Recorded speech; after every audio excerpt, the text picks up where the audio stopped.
함께 나눌 말씀은 이 창세기 12장 1절에서 4절까지의 말씀입니다. 여러분 스크린만 보시지 마시고요.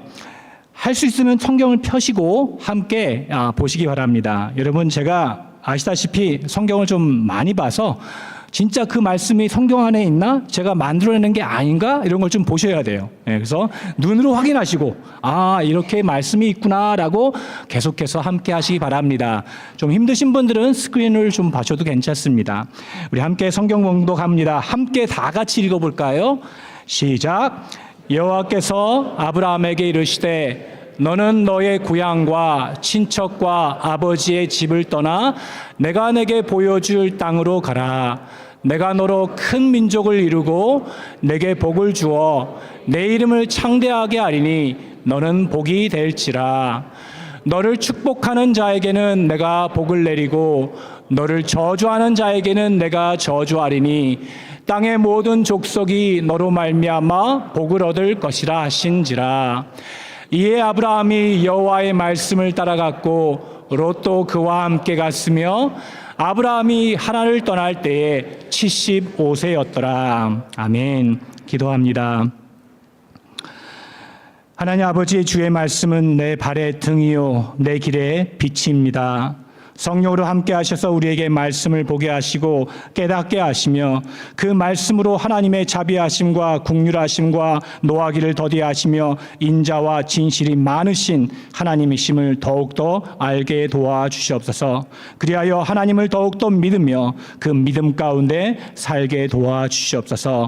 감사드리며 예수님의 이름으로 기도합니다. 아멘. 여러분과 제가 지난주에 누구의 말씀을 함께 나누었죠? 아브라함을 함께 나누었죠.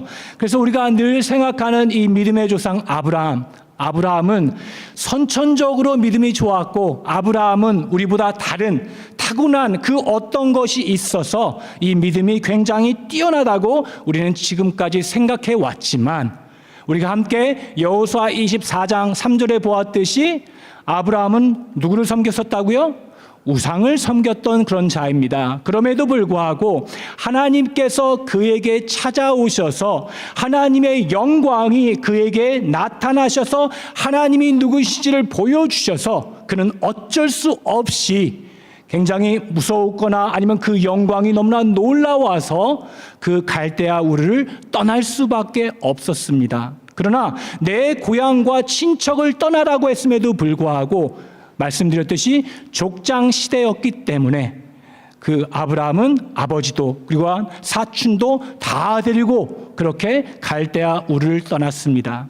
그리고 나서 이 하란에서 이렇게 머물게 되는데요. 오늘 말씀이 하나님께서 다시금 나타나셔서 그렇게 말씀하시는 겁니다. 그런데 우리가 그렇게 봤음에도 불구하고 우리의 생각과 우리의 마음에는 아직도 무슨 생각을 하고 있냐면 그래도 아브라함이 우리보다 낫지.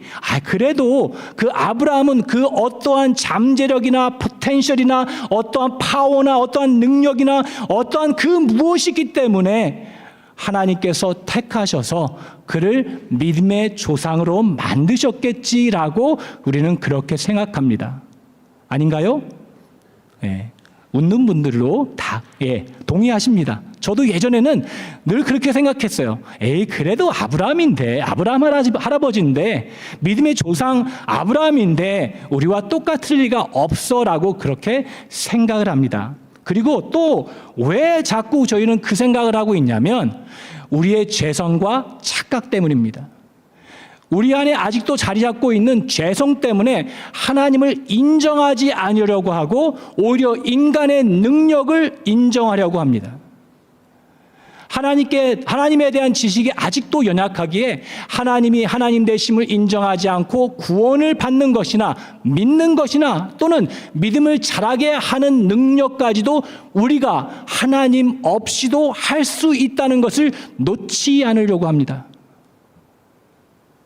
인간을 영웅화시켜서 그를 모델로 삼아서 우리도 그와 똑같이 한다면 그들처럼 영웅이 될 수 있다는 우리들의 착각 속에 있는 소망을 놓지 않으려고 살고 있기 때문에 아무리 성경에서 아브라함이 이랬다 함에도 불구하고 아브라함이니까, 그리고 하나님도 도움이 필요하겠지, 이렇게 생각을 합니다.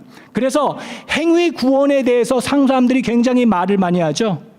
하나님께서 구원하셨다는 것에 대해서 얘기를 할 때에 아니야, 그래도 하나님께서도 우리의 도움이 필요하고 우리가 어떻게 해야지 구원을 받는 것이지 하나님께서 전적으로 우리에게 구원을 주신 것이 아니라고 합니다.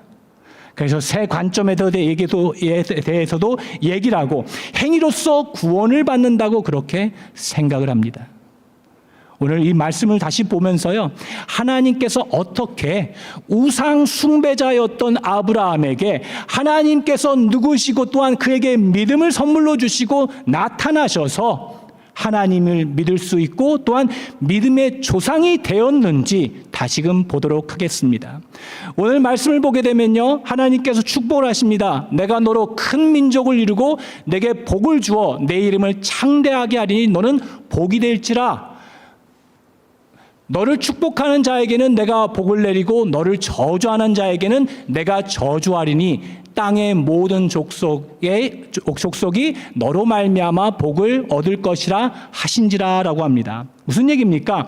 하나님께서 아브라함에게 복을 주신답니다. 복을 주시는데 어떻게 복을 주시냐면 복의 근원이 된다고 하게 하시고 또한 그 누군가 너를 축복하면 하나님이 내가 그를 축복할 것이요, 만약에 그 누가 너를 저주하게 되면 내가 저주하겠다. 다시 말해서 그 누가 너를 해치려고 하게 되면 내가 그를 가만히 안 두겠다라고 그렇게 말씀하고 있는 겁니다. 그죠? 그 말씀을 하나님께서 다시금 얘기하면서 하란에서 이렇게 얘기를 하면서, 그러므로 나를 믿고 이제는 하란을 떠나 내가 지시하는 땅으로 가라. 네 친척과 그 모든 사람을 뒤로 하고 가라라고 했는데 이 아브라함이 어떻게 합니까? 5절을 보니까 아브라함이 그의 아내 사레와 누구요? 조카 롯과 하란에서 모은 모든 소유와 얻은 사람들을 이끌고라고 합니다. 또 말을 듣지 않고 하나님의 말씀을 듣지 않고 롯과 그 모든 종들을 데리고 갑니다. 왜 이것이 중요한지 나중에 13장을 가게 되면 알게 됩니다. 그런데 또 하나 보세요. 끌고 이제 하란 땅에서 북쪽에서 이제 남쪽으로 오는 겁니다. 하란 땅에서 이제 이 가나안 땅으로 어떻게 됐다고요? 들어갔더라라고 합니다. 여러분 잘 생각해 보세요. 하나님께서 지시한 땅이 어디입니까? 가나안 땅이죠. 네, 가나안 땅이잖아요. 그런데 들어갔더라 한 다음에 나중에 7절을 보니까요, 뭐라고 됐냐면 여호와께서 아브라함에게 나타나 이르시되 내가 이 땅을 내 자손에게 주리라라고 그렇게 말씀하십니다. 그러니까 이 아브라함이 이 마지막으로 정착할 곳, 그 자손들이 생활할 곳 어디라고요? 가나안 땅입니다. 그래서 축복을 주신다고 그렇게 말씀하셨어요. 그런데 9절을 보게 되면요, 계속해서 이 아브라함과 조카와 그 모든 사람들이 남방으로 옮겨갔다라고 그렇게 얘기합니다. 그리고 나서 10절을 보니까 이런 말이 나옵니다. 그 땅에 기근이 들었으므로 아브라함이 애굽에 거류하려고 그리로 내려갔으니 이는 그 땅의 기근이 심하였습니다라고 합니다. 아니, 가나안 땅에 왔잖아요. 근데 왜 애굽 땅으로 내려가게 하십니까? 하나님께서 주권자이시고 통치자이시고 또한 날씨까지도 그 모든 천지 만물을 주관하시죠. 그렇다면 가나안 땅에 들어갔다면 축복하시고 거기서 계속해서 살게 하셔야 되는데 심한 기근을 주셔서 어떻게 했다고요? 애굽 땅으로 어쩔 수 없이 내려갑니다. 이게 하나님께서 인도하셔서 그가 애굽 땅으로 갈 수밖에 없게 된 것입니다. 왜요? 아브라함이 아직도 믿음의 사람이 아니고 하나님을 모르기 때문에 하나님께서 이 아브라함을 시험, 즉 그의 믿음의 성장을 하게 하기 위해서 이 애굽으로 가게 만드신 겁니다. 근데 애굽이 여러분 어떤 겁니까? 큰 나라였고 바로가 왕이었으며 굉장히 위대한 나라였죠. 작은 나라들이 많이 있었지만 애굽은 그때 당시도 굉장히 큰 나라였습니다. 그러니까 아브라함이 기근 때문에 애굽으로 갈 때마다 점점점 가까워질 때마다 심장이 콩캉콩캉콩캉 합니다. 왜요? 죽을까 봐요. 그래서 아내에게 이렇게 얘기를 합니다. 그가 애굽에 가까이 이르렀을 때에 그의 아내 사레에게 말하되 내가 알기에 그대는 아리따운 여인이라. 애굽 사람이 그대를 볼 때에 이르기를 이는 그의 아내라 하여 나는 죽이고 그대는 살리리니. 아시겠어요? 그런 다음에 13절에 뭐라고 합니까?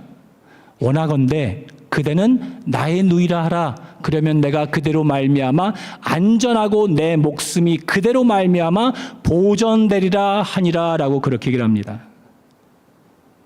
무슨 얘기입니까?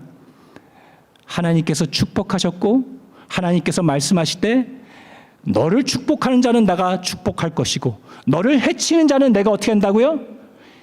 가만히 놔두지 않겠다. 그러한 약속을 하셨음에도 불구하고 애굽으로 내려가니까 그 큰 나라를 보니까 이 아브라함 할아버지가 두려워서 떨면서 여보, 당신이 너무 이뻐. 그래서 애굽으로 가게 되면 당신을 차지하기 위해서 나를 죽일 거야. 그러므로 당신이 내 아내라고 하지 말고 내 누이라고 해. 이 아브라함과 사레는 이복 누이입니다. 그러니까 아버지는 똑같고 엄마가 달라요. 이복 누이지만 그럼에도 불구하고 아내라 하지 않고 누이라고 그렇게 거짓말을 하라고 합니다. 왜요? 자기가 살려고. 죽음을 당하지 싫기 위해서. 무슨 얘기입니까? 생명은 누가 주관하십니까? 하나님이 주관하십니다. 그리고 하나님께서 그렇게 말씀하셨음에도 불구하고 이 아브라함은 그것을 믿지 못하고 뭐라고 하는 겁니까? 그대로 말미암아 안전하고 내 목숨이 그대로 말미암아 보존되리라. 하나님을 믿는 것이 아니라 누굴 믿는 거예요? 자기 아내를 믿는 거예요, 지금. 이 아브라함 할아버지가요, 그때 태어나셔서 다행이지, 지금 태어나셨으면 큰일 날 뻔했어요. 아주 큰일 날 뻔했어요. 지금 만약에 그렇게 했으면 어떻게 했을까요? 우리 모든 와이프님이 어떻게 할까요? 너 죽고 나 죽자 이 왼수야. 이 애굽 왕한테 죽기 전에 누구한테 먼저 죽을까요? 예, 믿거나 말거나. 네, 아마 그랬을 거예요. 그런데 이 아브라함은 하나님을 믿지 못해서 이 아내에게 거짓말을 하라고 하고 또한 애굽 사람들에게 거짓말을 하여서 애굽 땅으로 내려간 겁니다. 그랬을 때 어떻게 합니까? 하나님께서 그 약속의 하나님께서 어떻게 합니까? 여호와께서 아브라함의 아내 사레의 일로 바로와 그 집에 큰 재앙을 내리신지라. 큰 재앙이라고 우리 한국말로 써 있는데요. 영어로 보고 또한 원어를 보게 되면 inflicted serious disease라고 됩니다. 그러니까 아주 극한 심한 병으로 바로와 그 집에 재앙을 내립니다. 왜요? 하나님은 그 약속의 하나님이시며 그 언약의 하나님이시며 아브라함에게 말씀하신 그 말씀을 지켜나가시는 겁니다. 내가 너에게 복을 주겠다. 너를 축복하는 자에게는 내가 축복할 것이고 너를 저주하는 자에게는 내가 저주하겠다. 라고 하면서 그 약속을 지키시며 아브라함이 비록 하나님을 믿지 못했지만 그 하나님은 신실하신 하나님, 언약의 하나님, 약속의 하나님은 이 아브라함이 실패하고 하나님을 믿지 않았음에도 불구하고 하나님은 그 약속을 지키시며 그 애굽의 그 바로 왕에게 극한 심한 병을 내리시고 재앙을 내리신 겁니다. 그랬을 때 너무나 놀라운 일이 벌어집니다. 잘 보세요. 제가 읽어드릴게요. 바로가 아브라함을 불러서 이르되 내가 어찌하여 나에게 이렇게 행하였느냐? 내가 어찌하여 그를 내 아내라고 내게 말하지 아니하였느냐? 내가 어찌 그를 누이라 하여 내가 그를 데려다가 아내를 삼게 하였느냐? 내 아내가 여기 있으니 이제 데려가라 하고 바로가 사람들에게 그의 일을 명하매 그들이 그와 함께 그의 아내와 그의 모든 소유를 보내었더라. 여러분, 이게 바로 왕이 아브라함 할아버님한테 이렇게 얘기하는 것 같습니까? 아브라함 할아버님, 어르신, 왜 저한테 거짓말했슈? 왜 그랬어요? 좀 사실을 얘기하셨어야죠. 아유, 괜찮아요. 그렇게 거짓말 했어도요, 괜찮습니다. 뭐 살다 보면 그런 일도 있겠죠, 뭐. 이렇게 한 것 같아요? 억양을 보세요. 네가 어찌하여 아마 화가 머리 끝까지 올라갔을 겁니다. 그를 죽이고 싶었겠죠. 바로 왕인데, 큰 나라의 왕인데 왕 앞에서 거짓말을 한 겁니다. 바로가 말도 안 해도 됩니다. 아브라함 딱 보면서 너는 이렇게 하면 아브라함이 죽습니까? 안 죽습니까? 손가락만 해도 그 사람은, 이 아브라함은 죽을 수밖에 없는 겁니다. 그럼에도 불구하고 그 극한 재앙, 심한 병 때문에, 그리고 하나님께서 그 꿈가운데, 환상 가운데 너 아브라함 건들기만 해봐라. 내가 너를 초점 박살내겠다. 네 대대로 저주하겠다. 그것이 무서워서, 두려워서 이 바로 왕은 아브라함을 건들 수도 없고 화가 머리 끝까지 나고 죽이고 싶었지만 말로만 어찌하여 네가 이랬냐 라고 하면서 아브라함의 그 머리털 하나도 건들지 않고 그를 어떻게 합니까? 다 보내버립니다. 이게 놀라운 일 아닙니까? 너무나 놀라운 일 아닙니까? 그래서 아브라함은 이 하나님께서 행하신 일로 인해서 너무 놀랄 수밖에 없었습니다. 아마 밤에 벌떡벌떡 일어나서, 아니 하나님이 이런 하나님이야? 아니 하나님이 이렇게 굉장한 분이시야?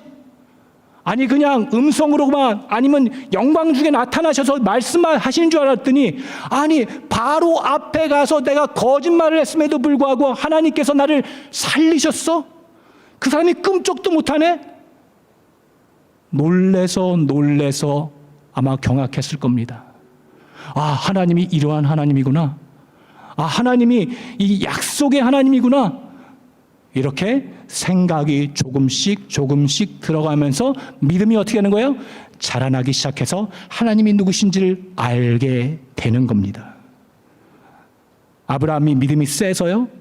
그가 선천적으로 타고나서요? 아니요. 우상 숭배였고 하나님을 몰랐음에도 불구하고 하나님께서 그에게 나타나셔서 그가 누구신지 알게 하시고 그 모든 삶 가운데 함께 하셔서 하나님이 누구신지를 알게 하신 겁니다. 그래서요, 13장을 가게 되면 이런 말씀이 나옵니다. 너무나 유명한 말씀입니다. 이제 나왔어요, 애굽에서. 그리고 이제 베델과 아이 사이에 장막을 치고 거기 사는데 하나님께서 또 축복하셔요. 축복하셔서 이 아브라함의 종들도 많이 늘어나고 소유도 많이 늘어나고 이 롯의 이 모든 것도 막 늘어나기 시작하는 거예요.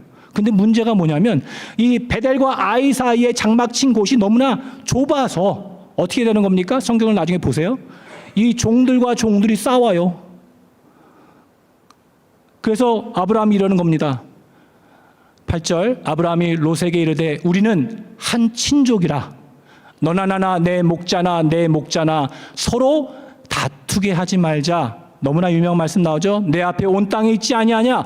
나를 떠나가라. 내가 좌하면 나는 우하고 내가 우하면 나는 좌하리라.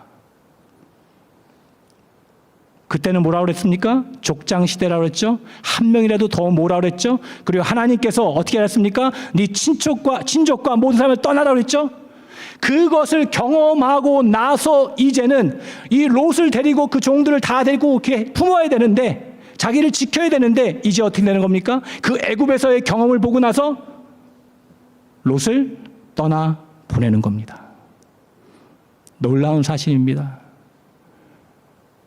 하나님께서 함께 하심으로 믿음이 자라나기 시작해서 이렇게 한 겁니다. 그때 이제 하나님께서 또 가만히 있었을까요? 14절을 보니까 이런 말씀이 나옵니다. 롯이 아브라함을 떠난 후에 여호와께서 아브라함에게 이르시되 너는 눈을 들어 너 있는 곳에서 북쪽과 남쪽 그리고 동쪽과 서쪽을 바라보라. 보이는 땅을 내가 너와 내 자손에게 주리니 영원히 이르리라.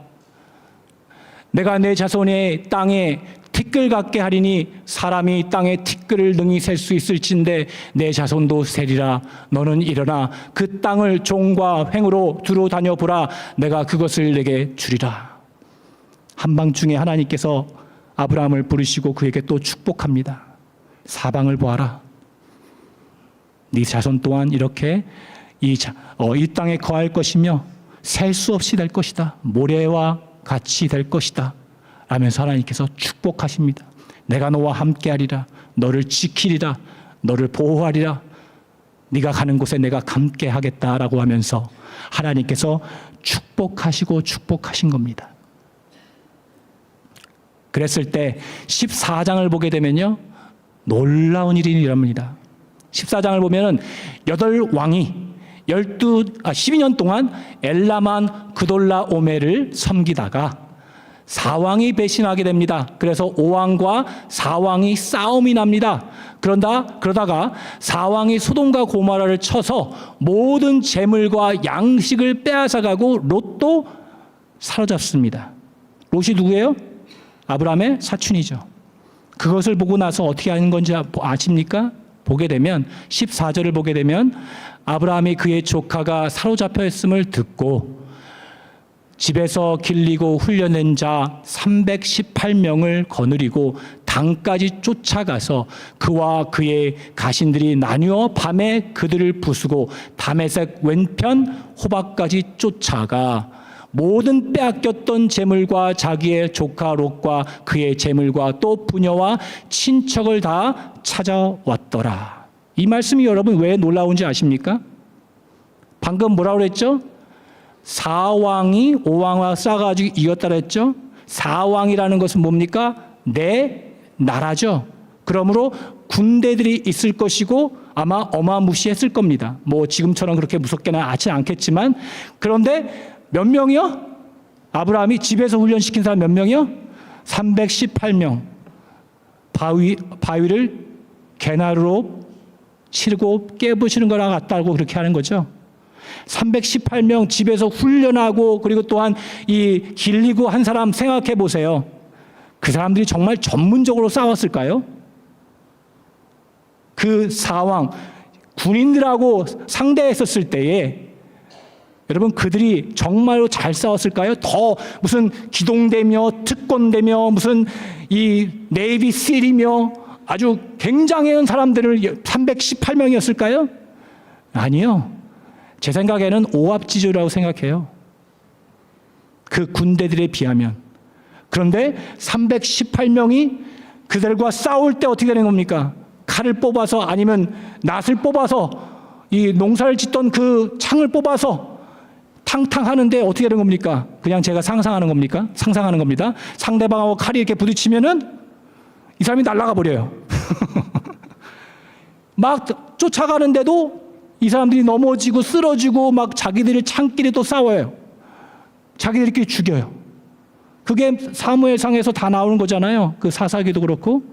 그 모든 일이 일어났을 겁니다.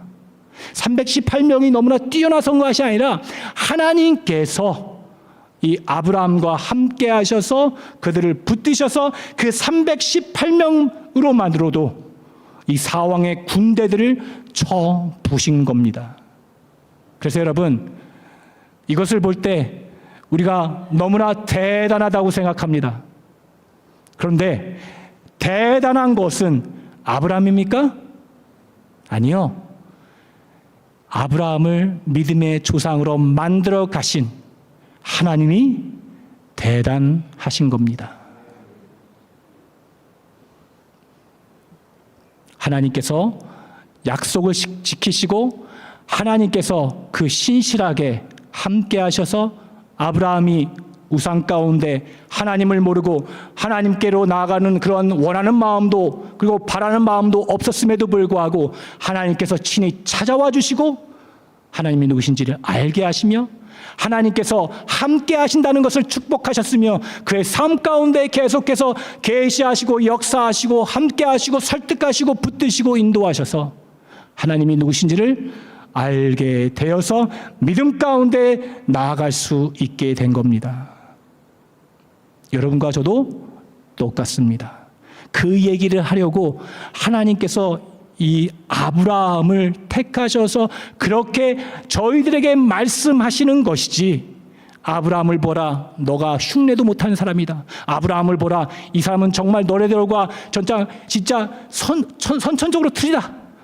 그 얘기가 아니라는 겁니다. 아브라함은 우리와 똑같다. 이 똑같은 아브라함을 하나님께서 믿음의 조상으로 만드셨다. 그래서 여러분이 예수님을 믿고 이 자리에 이렇게 앉아 있는 것도 여러분이 그 어떤 무엇을 해서가 아니라, 여러분들이 남들보다 특별해서가 아니라 오로지 함께 읽어볼까요? 하나님의 은혜이며 하나님의 설득이며 하나님의 열심으로 이 자리에 앉아 있는 것입니다. 우리 다 같이 아멘 한번 해볼까요? 아멘. 아멘입니다. 하나님께서는 하나님의 언약을 결단코 잊지 않으시고 그 언약으로 말미암아 우리를 붙들고 계시며, 우리가 하나님을 멀리하고 하나님을 바라지도 원하지도 않았음에도 우리를 하나님의 자녀로 삼으시고 하나님의 자녀답게 살게 하시고 있는 것인 것을 계속해서 설명해 주고 있는 겁니다. 그래서 우리는 감사할 수밖에 없어요. 하나님, 내가 무엇인데 이렇게까지 사랑합니까? 내가 무엇이간데 이렇게 하나님이 누구신지를 알게 하십니까?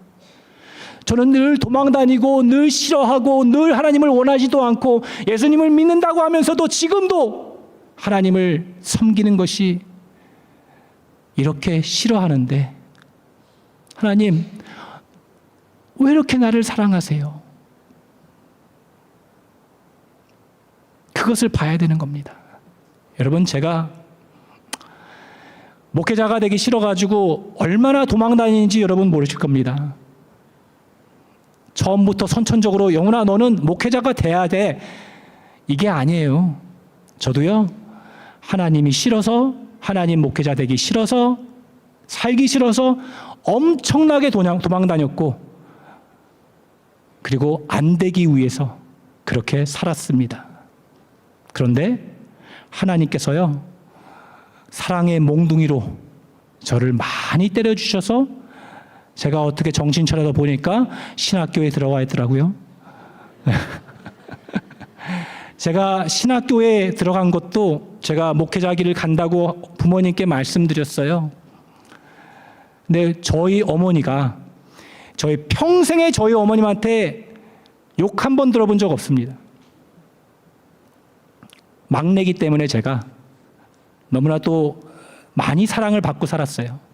그런데 어머니가 팔순잔치 하셔가지고 제가 3년 전에, 2년 전인가요? 한국으로 모시고 왔는데 그때 이런 말씀을 하셨어요. 저도 듣지도 못했어요. 뭐라고 하셨냐면, 제가 목회자에 간다고 그래가지고 우리 어머님이 속으로 욕도 했대요. 이런 미친, 이런 식으로. 네. 그리고 저도 버지니아로 이사를 갔었을 때에 저 목회자 이제 하기 싫어요 라고 하나님께 다시금 고백했습니다. 그래서 미친 짓도 했어요. 정말로 너무나 그 삶이 싫어서요, 천둥번개 치고 비올 때 하나님 나 싫어요, 나 목회자 되기 싫어요, 이제는 더 이상 하기 싫어요 라고 하면서 천둥번개를 치셔서 저를 쳐달라고, 저를 죽여달라고 그렇게까지 했던 사람입니다.